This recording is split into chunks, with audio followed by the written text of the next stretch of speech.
The Symposium of the Gorgon by Clark Ashton Smith. I do not remember where or with whom the evening had begun, nor can I recall what vintages, brews, and distillations I had mingled by the way. In those nights of an alcoholically flaming youth, I was likely to start anywhere, drink anything, and end up anywhere else than at the port of embarkation. It was therefore with interest, but with little surprise, that I found myself among guests at the Symposium in the Gorgon's hall. Do not ask me how I got there. I am still vague about it myself. It would be useless to tell you, even if I could, unless you are one of the rare few elected for similar adventures. And if you are one of these, the telling would be needless. Liquor brings oblivion to most, but to certain others, enfranchisement from time and space, the awareness of Tao, and all that is or has ever been or ever will be. By liquor I mean, of course, the true essence poured from the Dive Bouteille. But, on occasion, any bottle can be divine. Just why, at that particular time, after what should have been a round of mundane barrooms, I should have entered the mythological palace of Medusa, is a matter hardly apparent, but determined, no doubt, by the arcane and inflexible logic of alcohol. The night had been foggy, not to say wet, and on such nights one is prone to stray into the unlikeliest places. It was not the first time I had got a little mixed up in regard to the Einsteinian continuum. Having read Bullfinch and other mythologists, I had small difficulty in orientating myself to the situation. At the moment of my entrance into the spacious early Grecian hall, I was stopped by a slave girl, attired only in 3 garlands of roses, arranged to display and enhance her charms. The girl presented me with a brightly polished silver mirror, the rim and handle of which were twined appropriately with graven serpents. She also gave me a capacious wine-cup of unglazed clay. In a low voice, in the purest Greek of pre-Euripidean drama, she told me the mirror's purpose. The cup I could fill as often as I pleased, or was able, at a fountain of yellow wine in the foreground, rilling from the open mouth of a marble sea-nymph that rose amidst its bubbling ripples. Thus forewarned, I kept my eyes on the mirror, which reflected the room before me with admirable clearness. I saw that my fellow guests, at least any who possessed hands, had also been considerately equipped with mirrors, in which they could look with safety at their hostess whenever politeness required. Medusa sat in a high arm-chair at the hall's centre, weeping constant tears that could not dim the terrible brightness of her eyes. Her tonsure of curling serpents writhed and lifted incessantly. On each arm of the chair perched a woman-headed, woman-breasted fowl that I recognized as a harpy. In other chairs, the 2 sisters of Medusa sat immobile with lowered eyes. All 3 were draining frequent cups, served with averted eyes by slave girls, but showed no sign of intoxication. There seemed to be a lot of statuary about the place. Men, women, dogs, goats, and other animals, as well as birds. These, the first slave girl whispered as she passed me, consisted of various unwary victims turned to stone by the Gorgon's glance. In a whisper lower still, she added that the fatal visit of Perseus, coming to behead Medusa, was momentarily expected. I felt it was high time for a drink, and moved forward to the verge of the vinous pool. A number of ducks and swans, standing unsteadily about it with wine-splashed plumage, dipped their beaks in the fluid and tilted their heads back with obvious relish. They hissed at me viciously as I stepped among them. I slipped on their wet droppings, and I plunged hastily into the pool, but still retained the cup and the mirror, as well as my footing. The fluid was quite shallow. Amid the loud quacking of the startled birds, and the giggling of several golden-tressed sirens and russet-haired nereids, stirring the pool to luminous ripples with their cod-like tails, I stepped forward, splashing ankle-deep, to the marble sea-girl, and lifted my cup to the yellow stream that issued from her grinning mouth. The cup filled instantly, and slopped over, drenching my shirt-front. I drained it at a gulp. The wine was strong and good, though tasting heavily of resin, like other antique vintages. Before I could raise the cup for a second draught, it seemed that a flash of lightning, together with a violent wind, leapt horizontally across the hall from the open doorway. My face was fanned, as if by the passing of a god. Forgetting the danger, I raised my eyes towards Medusa, over whom the lightning hovered, and struck back with the movement of a weapon about to strike. I remembered my mythology. It was indeed the sword of Perseus, who wore Mercury's winged shoes, and the helmet loaned by Hades which made him invisible. Why the sword alone should be perceptible to sight, no myth-maker has explained. The sword fell, and the head of Medusa sprang from her seated body, and rolled in a spatter of blood across the floor, and into the pool where I stood petrified. It was a moment of pandemonium. The ducks and geese scattered, quacking, honking madly, and the sirens and the nereids fled shrieking. They dropped their mirrors as they went. The head sank with a great splash, then rose to the surface. I caught a sidelong flick of one dreadful, agonized eye, the left, as the head rolled over and soared from the water, its snaky locks caught in an unseen armoured grip by the pursuing demigod. Then Perseus and his victim were gone, with a last lightning flash of the sword, through the doorway where the nymphs had vanished. I climbed from the reddening pool, too dazed to wonder why I still retained the power of movement after meeting the Gorgon's eye. The slave girls had disappeared. The trunk of Medusa had fallen forward from its chair, upon which the harpies still perched. Beside Medusa stood a beautiful winged white horse, dabbled from hooves to mane with the blood that still ran from the fallen monster's neck. I knew that it must be Pegasus, born of her decapitation, according to myth. Pegasus pranced lightly towards me, neighing in excellent Greek. "We must go. The decrees of the gods have been fulfilled. I see that you are a stranger from another time and space. I will take you wherever you wish to go, or as near to it as possible." Pegasus kneeled, and I mounted him bareback, since he had been born without saddle or reins. "Cling tightly to my mane. I will not unhorse you," he promised, "whatever the speed or altitude of our journey." He trotted out through the doorway, spread his shining wings on an orient dawn, and took off towards the reddening cirrus clouds. I turned my head a little later. An ocean lay behind us, far down, with raging billows turned to mere ripples by distance. The lands of morning gleamed before us. "To what period of time, and what region?" asked Pegasus, above the rhythmic drumming of his wings.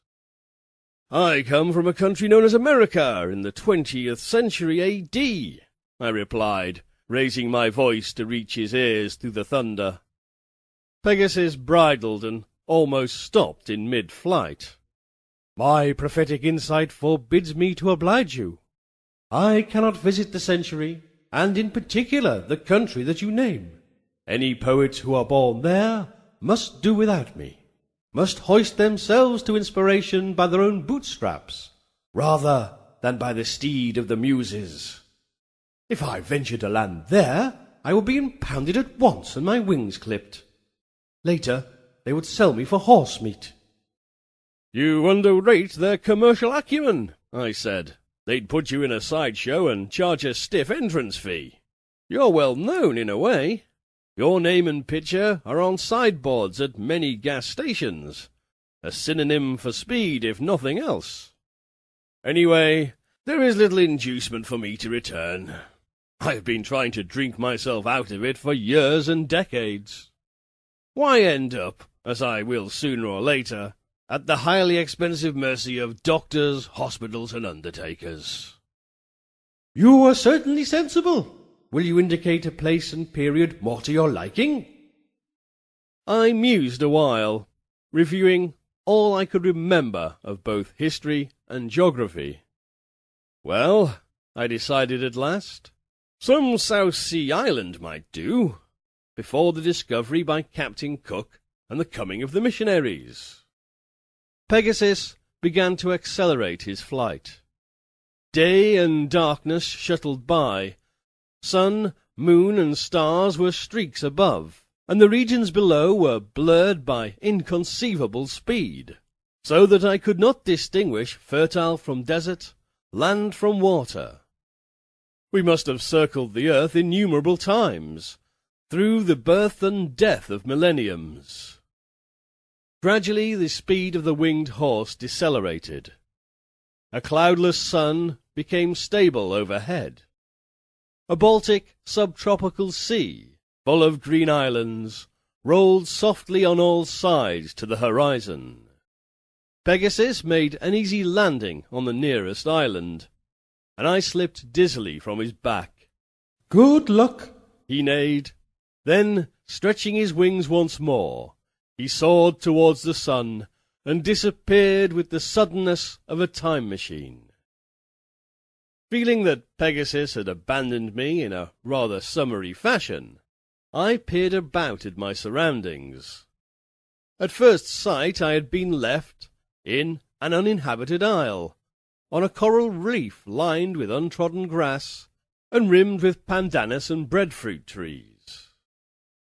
Presently the foliage stirred, and several natives crept forth. They were elaborately tattooed, and armed with wooden clubs, studded with shark's teeth. Judging from their gestures of fear and wonder, they had never seen a white man, or a horse of any colour, winged or unwinged. They dropped their clubs as they neared me, and pointed questioning fingers, a trifle shaky, at the skies where Pegasus had vanished. "Think nothing of it," I said in my suavest, most reassuring tones. Remembering a vague religious upbringing, I made the sign of benediction. The savages grinned shyly, displaying an array of filed teeth, only less formidable than the shark's incisors and molars that decorated their clubs. Plainly they were losing their fear and making me welcome to the island. Their eyes appraised me with inscrutable blandness, like those of innocent children who expect someone to feed them. I am penciling this account in a small notebook found in one of my pockets. 3 weeks have passed since Pegasus left me among the cannibals. They have treated me well, and have fattened me with all the abundance that the isle affords. With taro and roast pig, with breadfruit, coconuts, guavas, and many unknown delicious vegetables. I feel like a Thanksgiving turkey. How do I know they are cannibals? By the human bones, hair, skin, piled or strewn about as animal remnants are in the neighbourhood of slaughterhouses. Apparently they have moved their feasting places only when the bones got too thick, bones of men, women, children, mixed with those of birds, pigs, and small four-footed creatures. An untidy lot, even for anthropophagi. The island is of small extent, perhaps no more than a mile in width by 2 in length. I have not learned its name, and am uncertain to which of the many far-flung archipelagos it belongs. But I have picked up a few words of the soft, many-fouled language, mainly the names of foodstuffs. They have domiciled me in a clean hut, which I occupy alone. None of the women, who are comely enough and quite friendly, has offered to share it with me. Perhaps this is for therapeutic reasons. Perhaps they fear I might lose weight if I were to indulge in amorous activity. Anyhow, I am relieved. All women are cannibalistic, even if they don't literally tear the meat from one's bones. They devour time, money, attention, and give treachery in return. I have long learned to avoid them. Long ago my devotion to drink became single-hearted. Liquor at least has been faithful to me. It requires no eloquence, no flattery, no blandishment. To me, at least, it makes no false promises. I wish Pegasus would return and carry me off again. Truly I made a chuckle-headed choice in selecting one of the South Sea Isles. I am weaponless, and I don't swim well. The natives could overtake me quickly if I stole one of their outrigger canoes.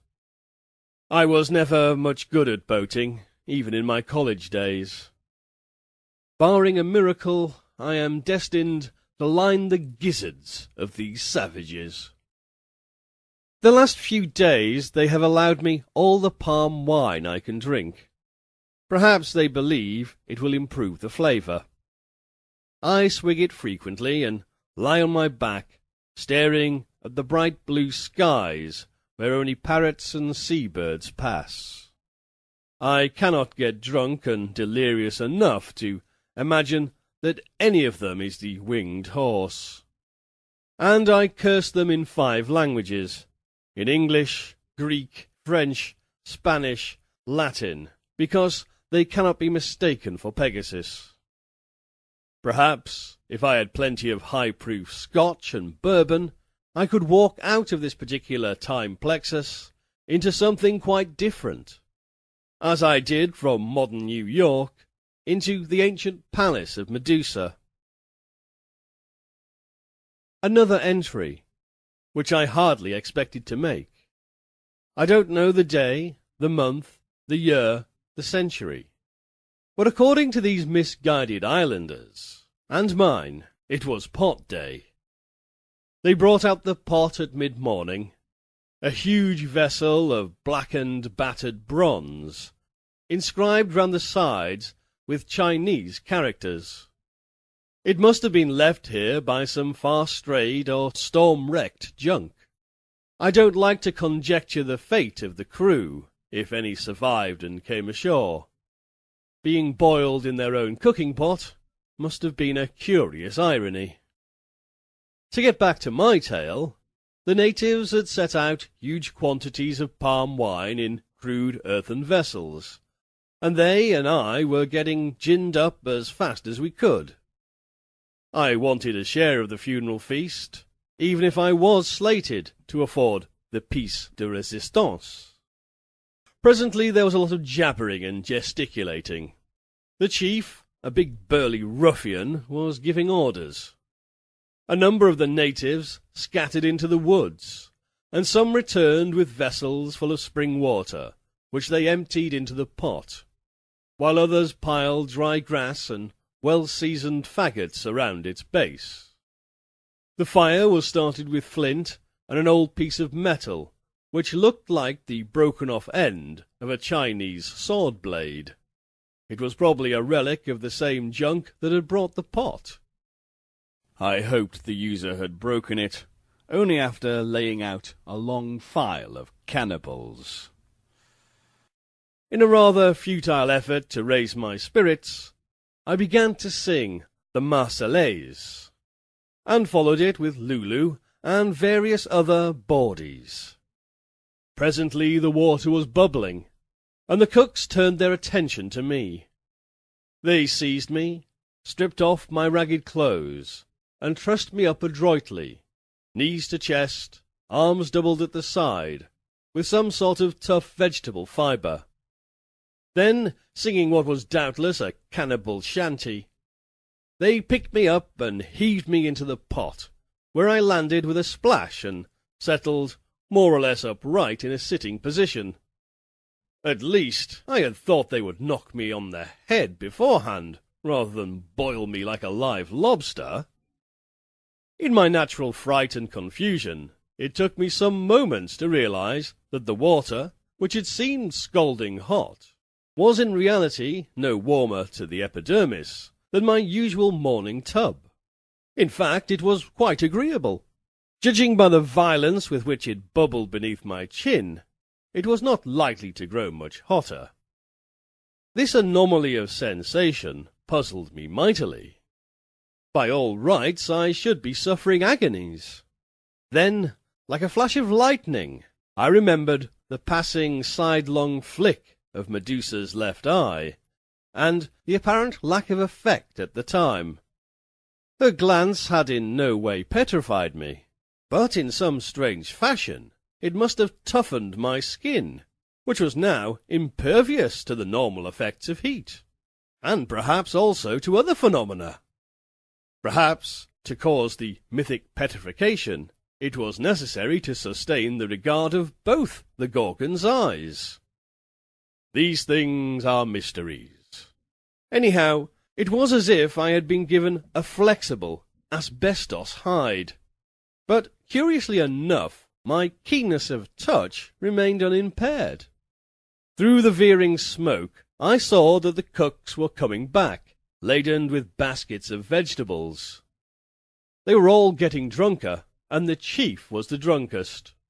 He lurched about, waving his war club, while the others emptied their baskets into the kettle. Only then did they perceive that things had not proceeded according to culinary rules. Their eyes grew rounder, and they yelled with surprise to see me grinning at them from the steaming ebullient contents.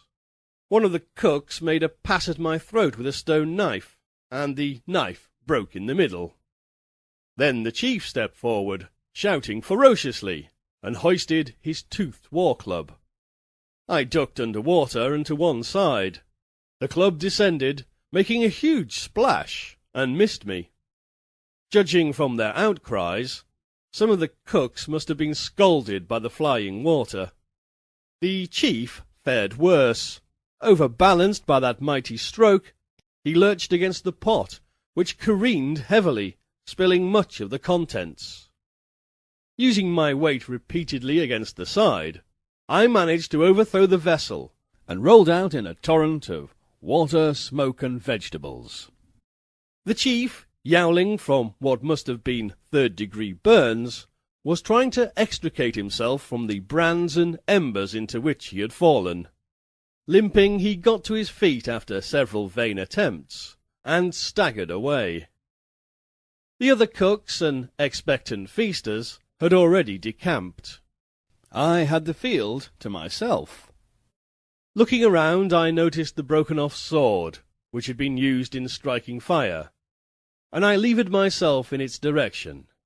Holding it clumsily, I contrived to work my wrist fetters against the edge.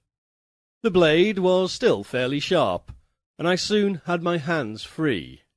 After that it was no trick to untruss my legs. The wine had worn off, but there were many unemptied pots of it still around. I collected 2 or 3, and put some of the spilled vegetables to roast amid the glowing coals. Then, waiting comfortably for the cannibal's return, I began to laugh. I was washing down a well-baked taro root with a second pot of wine, when the first of them crawled out of the woods and fell prostrate before me. I learned afterwards that they were depreciating my anger, and were very sorry they had not recognized me as a god. They have christened me, in their own tongue, the one who cannot be cooked. I wish Pegasus would return.